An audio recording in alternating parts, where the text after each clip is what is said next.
سلام. سلام خواهر جان، چطوری مریم جان؟ الهی قربونت برم.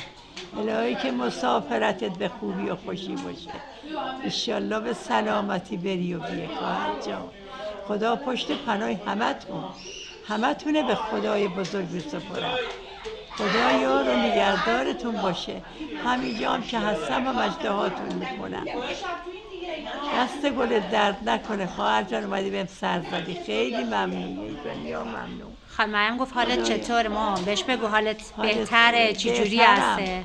الحمدلله شکر خدا. یه کوچولو بهتره خدا رو شکر. مینا فاطمه مینا همه میان سر بهم میزنن، کار میکنن، یه کاری که باشه میکنن، غذا میپزن بهم میدن، بهم خیلی میرسن.